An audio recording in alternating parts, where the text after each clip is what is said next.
പ്രിയമുള്ളവരെ നമസ്കാരം. ഇന്ന് തിരുവനന്തപുരം ജില്ലയിലെ കനകക്കുന്ന് കൊട്ടാരത്തിൽ MVDയുടെ ഒരു പരിപാടി നടന്നു. MVDയുടെ മന്ത്രി മോട്ടോർ വാഹന വകുപ്പിന്റെ മന്ത്രി കൂടിയായിട്ടുള്ള ഗതാഗത മന്ത്രി KB ഗണേഷ് കുമാറാണ്. ഗണേഷ് കുമാർ ആകെ കലിപ്പിലാണ്. തന്റെ പരിപാടിയിൽ ആരും വന്നില്ല.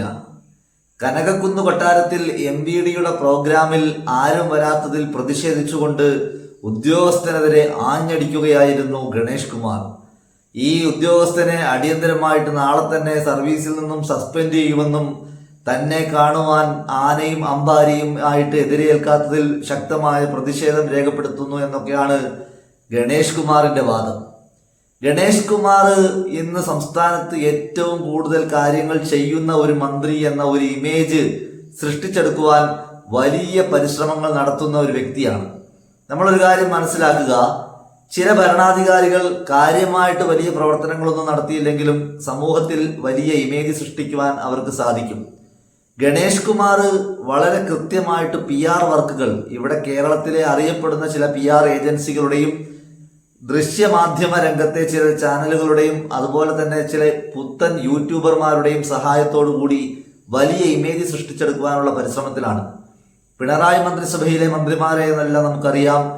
മരുമകനായ മുഹമ്മദ് റിയാസ് ആണെങ്കിലും മുഖ്യമന്ത്രിയുടേതാണെങ്കിലും വീണ ജോർജിൻ്റെതാണെങ്കിലും CPMന്റെ മന്ത്രിമാരുടെ അടക്കം എല്ലാവരുടെയും PR വർക്കുകൾ വലിയ തുക കൊടുത്തുകൊണ്ട് വലിയ PR ഏജൻസികളാണ് നടത്തുന്നത്. മുൻപ് KK ശൈലജ ടീച്ചർ ആരോഗ്യവകുപ്പ് മന്ത്രിയായിരുന്നപ്പോൾ വലിയ PR വർക്കിലൂടെ ഒരു ഇമേജ് സൃഷ്ടിച്ചെടുക്കുവാനും കോവിഡ് കാലത്ത് കേരളത്തെ മുഴുവൻ രക്ഷിച്ചെടുത്ത ഒരു യുഗപ്രതിഭ എന്ന നിലയിൽ നമ്മുടെ ശൈലജ ടീച്ചറിനെ അവതരിപ്പിക്കാനും ഒക്കെയുള്ള പരിശ്രമങ്ങളായിരുന്നു നടത്തിയത്. നമ്മളൊരു കാര്യം മനസ്സിലാക്കുക, കോവിഡിന്റെ കാര്യം മാത്രം നമുക്കൊന്ന് പരിശോധിക്കാം. ഇന്ത്യ രാജ്യത്ത് കോവിഡ് ബാധിച്ച് ഏറ്റവും കൂടുതൽ ആളുകൾ മരണപ്പെട്ട സംസ്ഥാനം മഹാരാഷ്ട്രയാണ്. തൊട്ടു പിന്നിലാണ് കേരളം. വലിപ്പത്തിന്റെ കാര്യത്തിൽ എത്രയോ പിറകിൽ കിടക്കുന്ന ഒരു സംസ്ഥാനം, ജനസംഖ്യയുടെ കാര്യത്തിൽ എത്രയോ പിറകിൽ കിടക്കുന്ന ഒരു സംസ്ഥാനം. അങ്ങനെയുള്ള ഒരു സംസ്ഥാനമാണ് കോവിഡ് ബാധിച്ച് മരണപ്പെട്ടവരുടെ എണ്ണത്തിൽ ഇന്ത്യ രാജ്യത്ത് 2ാം സ്ഥാനം.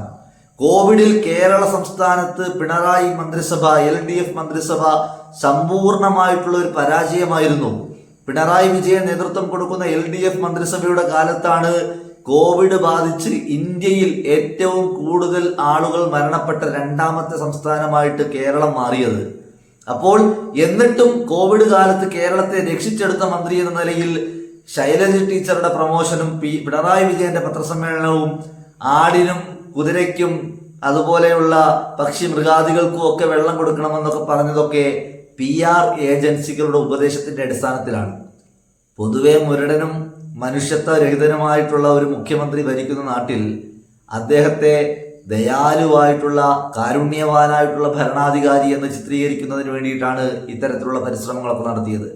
PR ഏജൻസി പറഞ്ഞു കൊടുത്ത വാക്കുകൾ 6 മണിക്ക് വന്ന് പത്രസമ്മേളനം പോലെ വായിക്കുക, തനിക്ക് പറയാനുള്ള കാര്യങ്ങൾ മാത്രം റേഡിയോ പ്രക്ഷേപണം പോലെ പറയുക, അതിനുശേഷം മൈക്ക് ഓഫ് ആക്കുക. ആരെങ്കിലും ഒരു ചോദ്യം അങ്ങോട്ട് ചോദിക്കുകയാണെങ്കിൽ തനിക്ക് ഇഷ്ടമല്ലെങ്കിൽ അവരെ ചീത്ത വിളിക്കുക. ഇതാണ് കേരളത്തിൽ നടന്നുകൊണ്ടിരുന്നത്. പക്ഷേ അതിനെ വലിയ രീതിയിൽ കോടിക്കണക്കിന് രൂപ കൊടുത്തുകൊണ്ട് PR വർക്ക് നടത്തി കേരളത്തെ രക്ഷിക്കുന്ന രക്ഷകരായിട്ട് ഇവരെയൊക്കെ അവതരിപ്പിക്കാൻ ഇത്തരം PR വർക്കുകൾക്ക് സാധിക്കുന്നു എന്നുള്ളതാണ് ഏറ്റവും ദൗർഭാഗ്യകരമായിട്ടുള്ള കാര്യം. പ്രിയമുള്ളവരെ, ഇപ്പോൾ ഗണേഷ് കുമാറിന്റെ കാര്യത്തിലും നടന്നുകൊണ്ടിരിക്കുന്നത് അതാണ്. അതായത് KSRTCയിൽ ചരിത്രത്തിൽ ഏറ്റവും കൂടുതൽ കളക്ഷൻ ലഭിച്ചിരുന്ന കാലഘട്ടം എന്ന് പറയുന്നത് UDF ഭരിക്കുന്ന കാലഘട്ടത്തിലാണ്. KSRTC ജീവനക്കാരുടെ ന്യായമായ അവകാശങ്ങൾ, അവരുടെ ശമ്പളം, ഇതൊക്കെ കൃത്യമായിട്ട് കൊടുത്തത് UDF കാലഘട്ടത്തിലാണ്. ഈ ഗണേഷ് കുമാർ മന്ത്രിയായതിനു ശേഷം ചരിത്രത്തിൽ ആദ്യമായിട്ട് കഴിഞ്ഞ മാസവും അതിന് മുമ്പത്തെ മാസവുമാണ് KSRTCയിലെ ജീവനക്കാർക്ക് മാന്യമായ ശമ്പളം കൃത്യമായ സമയത്ത് കൊടുത്തത്. മാന്യമായ ശമ്പളം എന്നല്ല, അവരുടെ ശമ്പളം. അപ്പോൾ അങ്ങനെയെങ്കിൽ ഈ മന്ത്രി എന്തോ ആനക്കാര്യങ്ങൾ ഇവിടെ ചെയ്യുന്നു എന്ന് വരുത്തി തീർക്കുവാനുള്ള പരിശ്രമങ്ങൾ നടക്കുന്നു. അപ്പൊ ഇതൊക്കെ PR വർക്കുകളുടെ കാര്യമാണ് നടക്കുന്നത്. അപ്പോൾ ഗണേഷ് കുമാർ ഇന്ന് ഏറ്റവും കൂടുതൽ ദേഷ്യപ്പെട്ടത് കനകക്കുന്നിൽ തന്റെ പരിപാടി കാണാൻ, തന്നെ കാണുവാൻ ആളുകൾ തടിച്ചുകൂടിയില്ല, ആരും വന്നില്ല എന്നാണ് അവർ പറയുന്നത്. ആയതിന്റെ അടിസ്ഥാനത്തിൽ ഉദ്യോഗസ്ഥനെ പുറത്താക്കുമെന്നാണ് മന്ത്രി പുങ്കവന്റെ ഏറ്റവും ഒടുവിലത്തെ വാദം. ഗണേഷ് കുമാറിനോട് പറയുവാനുള്ളത്, താങ്കളുടെ മാത്രമല്ല LDF മന്ത്രിസഭയിലെ മന്ത്രിമാരെ ഒന്നും ജനങ്ങൾക്ക് ഇനി കാണുവാൻ ആഗ്രഹിക്കുന്നില്ല. മുഖ്യമന്ത്രി പോകുന്ന പരിപാടിയിൽ ആളില്ലാത്തത് കൊണ്ട് മുഖ്യമന്ത്രി അവിടെയുള്ള ഉദ്യോഗസ്ഥരെ പരസ്യമായിട്ട് ആക്ഷേപിക്കുന്നതൊക്കെ നമ്മൾ കണ്ടു. കഴിഞ്ഞ ദിവസം അയ്യപ്പ സംഗമം എന്ന പേരിൽ ഒരു സംഗമം നടത്തി. 3000 പേരെ വിളിക്കുമെന്ന് പറഞ്ഞിട്ട് അവിടെ ആരുമില്ല എന്നുള്ളത് കേരളത്തിലെ ജനങ്ങൾ മുഴുവൻ കണ്ടതാണ്. അവസാനം പാർട്ടിയുടെ സംസ്ഥാന സെക്രട്ടറി പറഞ്ഞത് ഇത് AI ആണ്. ആർട്ടിഫിഷ്യൽ ഇന്റലിജൻസിന്റെ സഹായത്തോടു കൂടി അവിടെ ആളില്ലാത്ത കസേരകൾ സ്വമേധയാ ആർട്ടിഫിഷ്യലി സൃഷ്ടിച്ചുകൊണ്ട് അവിടെ ആളില്ല എന്ന് വരുത്തി തീർക്കാനും LDF ഗവൺമെന്റിനെ ആക്ഷേപിക്കാനുമാണ് ഈ പരിശ്രമം നടത്തിയത് എന്നാണ് പറഞ്ഞത്. നമ്മളൊരു കാര്യം മനസ്സിലാക്കുക, പണ്ട് ഒരാൾ പറഞ്ഞതുപോലെ ഒരു പാർട്ടി സഖാവ് ഒരു സഖാത്തിയെ, വനിതാ സഖാവിനെ ഗർഭിണിയാക്കി.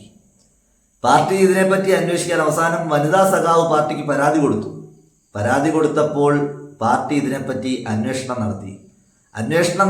നടത്തിയപ്പോൾ പാർട്ടി കണ്ടെത്തിയത് ഈ വനിതാ സഖാവിന്റെ ആരോപണം തീർത്തും അബദ്ധജടിലവും പാർട്ടിയെ ആക്ഷേപിക്കാനും പൊതുസമൂഹത്തിൽ പാർട്ടിയെ തേജോവധം ചെയ്യാനുമുള്ള കാര്യമാണെന്ന്. എന്നാൽ 10 മാസം കഴിഞ്ഞപ്പോൾ വനിതാ സഖാവ് പ്രസവിച്ചു. എന്നാൽ ഈ വനിതാ സഖാവ് പ്രസവിച്ചപ്പോൾ വനിതാ സഖാവ് പാർട്ടി അച്ചടക്കം ലംഘിച്ചുവെന്നും പാർട്ടിയുടെ അനുമതിയില്ലാതെ പ്രസവിച്ചുവെന്നും ആയതിന്റെ പേരിൽ വനിതാ സഖാവിനെതിരെ നടപടിയെടുക്കാനാണ് പാർട്ടി അവസാനം തീരുമാനിച്ചത്. ഇതിനെപ്പറ്റി വീണ്ടും അന്വേഷണ കമ്മീഷനെ വെച്ചപ്പോൾ വനിതാ സഖാവിന്റെ ആരോപണം തീർത്തും ദുരുദ്ദേശപരവും വനിതാ സഖാവ് പാർട്ടി അനുമതിയില്ലാതെയാണ് പ്രസവിച്ചത് എന്നുമാണ് കണ്ടെത്തിയത്. അപ്പോൾ ഇത്തരത്തിൽ എന്തിനും ഏതിനും ന്യായീകരണം കണ്ടെത്തുന്ന LDFന്റെയും CPMന്റെയും ഭരണം. അപ്പോൾ അതിനകത്ത് ജനങ്ങൾക്ക് താല്പര്യമില്ലാത്തത് കൊണ്ട് സ്വാഭാവികമായിട്ട് ജനങ്ങൾ വരില്ല ഇവരെ കാണാൻ. ഇവരെ ഇനി 4-5 മാസം കൂടി കേരള സംസ്ഥാനം സഹിച്ചാൽ മതിയാവും. കേരളത്തിലെ എല്ലാ പ്രമുഖ ചാനലുകളും പ്രമുഖ ഏജൻസികളും, എന്തിനേറെ പറയുന്നു സംസ്ഥാന ഗവൺമെന്റിന്റെ വിവിധ ഏജൻസികളും പോലീസും സ്പെഷ്യൽ ബ്രാഞ്ചിന്റെ ഒക്കെ റിപ്പോർട്ടുകൾ പ്രകാരം LDF മന്ത്രിസഭ 100 സീറ്റിൽ നിന്ന് തോൽക്കാൻ പോകുന്നു UDFനോട്. UDF കേരളത്തിൽ 100 സീറ്റുകളുമായിട്ട് അധികാരത്തിൽ വരുമെന്ന് കണ്ടെത്തിയതിനെ തുടർന്ന് മുഖ്യമന്ത്രി തന്നെ നേരിട്ട് ഒരു ഹൈന്ദവ സംഗമം, അത് കഴിഞ്ഞ് ഒരു ക്രൈസ്തവ ന്യൂനപക്ഷ സംഗമം, അത് കഴിഞ്ഞ് മുസ്ലിങ്ങളുടെ ഒരു സംഗമം, ഇത്തരത്തിൽ മത സാമുദായിക സംഘടനകളുടെ എല്ലാം സംഗമം വിളിച്ചു കൂട്ടുകയാണ്. നാട്ടിലുള്ളവരെയെല്ലാം ആദരിക്കുകയാണ്. ഒരു കാലത്ത് മാതാ അമൃതാനന്ദമയ്യെ അതിനിന്ദ്യവും നിഷിദ്ധവുമായ രീതിയിൽ ആക്ഷേപിച്ചവർ ഇന്ന് കടപ്പുറം സുധാമണി എന്നൊക്കെ പറഞ്ഞുകൊണ്ട് അമ്മയെ എത്രയും മോശമായി ചിത്രീകരിച്ചവർ, അവർ ഒട്ടനവധി ജീവകാരുണ്യ പ്രവർത്തനങ്ങൾ കേരളത്തിൽ ചെയ്യുന്നുണ്ട്. കേരളത്തിൽ മാത്രമല്ല, ഇന്ത്യയിൽ ഉടനീളം ചെയ്യുന്നുണ്ട്. അപ്പൊ അവരെയൊക്കെ ആക്ഷേപിച്ചവരിപ്പോൾ മാതാ അമൃതാനന്ദമയ്യെ സ്വീകരിക്കാനും ആനയിക്കാനും മുന്നോട്ട് വരികയാണ്. അതുപോലെ ഇന്നലെ വരെ NSSനെ ചീത്ത വിളിച്ച ആളുകൾ, സുകുമാരൻ നായരെ ചീത്ത വിളിച്ച ആളുകൾ. അപ്പോൾ ഇത്തരത്തിൽ സംസ്ഥാന വ്യാപകമായിട്ട് ഈ സ്വീകരണ പരിപാടികളുമായിട്ട് കടന്നു വരുന്ന ഇവരുടെ ലക്ഷ്യം വരാൻ പോകുന്ന നിയമസഭാ തിരഞ്ഞെടുപ്പ് മാത്രമാണ്. ആയതിനാൽ ഈ ഗവൺമെന്റിനോടുള്ള ജനങ്ങളുടെ വികാരമാണ് ഇത്തരത്തിലുള്ള പരിപാടികളിലെ ജനങ്ങളുടെ സാന്നിധ്യമില്ലായ്മയിലൂടെ പുറത്തു വരുന്നത്. അപ്പോൾ ഗണേഷ് കുമാറിനോട് പറയാനുള്ളത്, താങ്കൾ ഒരു തിരഞ്ഞെടുക്കപ്പെട്ട ജനപ്രതിനിധിയാണ്. ഇത് രാജഭരണമൊന്നുമല്ല. താങ്കളുടെ പരിപാടി നടക്കുന്നിടത്തേക്ക് 10,000-കണക്കിന് ജനങ്ങൾ തടിച്ചുകൂടുവാൻ താങ്കൾ അത്ര വലിയ പുണ്യാളനൊന്നുമല്ലെന്ന് കേരളത്തിലെ ജനങ്ങൾക്കറിയാം. കേരളത്തിലെ ജനങ്ങൾക്ക് വേണ്ടി മാത്രം ജീവിച്ച് മരിച്ച, തന്റെ ആയുസ്സിൽ തനിക്ക് വേണ്ടി ഒന്നും ചെയ്യാൻ കഴിയാതെ പോയ, ജനങ്ങൾക്ക് വേണ്ടി മാത്രം എല്ലാം ചെയ്തു കൊടുത്ത ഉമ്മൻചാണ്ടി എന്ന കരകളഞ്ഞ മനുഷ്യസ്നേഹിയായിട്ടുള്ള കേരളം കണ്ട ഏറ്റവും നല്ല മുഖ്യമന്ത്രിയെ അതിനിന്ദ്യമായ രീതിയിൽ വേട്ടയാടി സരിതയെന്ന തെരുവ് ഗുണ്ടയെപ്പോലെയുള്ള ഒരു സ്ത്രീയെ പുറത്തിറക്കി ആ മനുഷ്യനെ തേജോവധം ചെയ്തതിൻ്റെയൊക്കെ അനന്തരഫലം താങ്കൾ അനുഭവിച്ചിട്ട് തന്നെ ഈ ഭൂമിയിൽ നിന്നും പോവുകയുള്ളൂ എന്ന് മാത്രം പറഞ്ഞുകൊണ്ട് അവസാനിപ്പിക്കുന്നു. നന്ദി, നമസ്കാരം. Thank you.